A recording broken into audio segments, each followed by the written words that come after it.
SBI கிளர்க்குடைய notification எப்போ வரும், அதுக்கான எக்ஸாம் டேட் என்ன அப்படிங்கிறத பார்க்கறதுக்கு முன்னாடி இந்த வீடியோக்கு லைக் பண்ணிக்கோங்க. நம்ம சேனலை சப்ஸ்கிரைப் பண்ணிவிட்டு உங்கள் ஃப்ரெண்ட்ஸுக்கு நம்ம சேனலை ரெக்கமெண்ட் பண்ணுங்கள். ஃப்ரெண்ட்ஸ், மெயின்ஸ்க்கான கிளாஸஸ் நம்ம ரெகுலராக கொடுத்துட்ருக்கோம். உங்களுக்கு வந்து பார்த்தீங்கன்னா SBI clerk prelims exam 20th செப்டம்பர்லேருந்து நடக்க வாய்ப்பு இருக்குது. அதே மாதிரி எஸ்பிஐ கிளர்க்குடைய மெயின்ஸ் எக்ஸாம் 16th நவம்பர் நடக்க வாய்ப்பு இருக்குது. இந்த எக்ஸாமுக்கும் நம்மளுடைய ப்ரிப்ரேஷனை சைட் பை சைடாக வச்சுக்கிறோம். இப்போ நம்ம ஐபிபிஎஸ்பிஓ எஸ்பிஐபிஓ மெயின்ஸுக்கு கண்டென்ட் கொடுக்குறோம் நம்ம சேனலில் அப்படின்னா, எஸ்பிஐ கிளர்க்கும் மெயின்ஸுக்கும் அது யூஸ் ஆகும், ஐபிபிஎஸ் கிளர்க்கும் மெயின்ஸுக்கும் யூஸ் ஆகும்.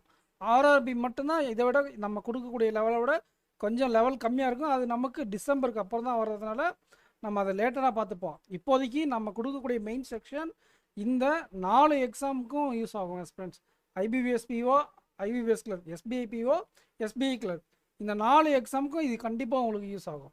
ஸோ நம்ம சேனலை சப்ஸ்கிரைப் பண்ணிவிட்டு நம்ம கொடுக்கக்கூடிய மெயின் சீரியஸ்க்கு உங்களோட சப்போர்ட்டை கொடுங்க. நாங்கள் ரெகுலராக இனிமேல் கண்டென்ட் மெயின்ஸுக்கு கொண்டு வருவோம்.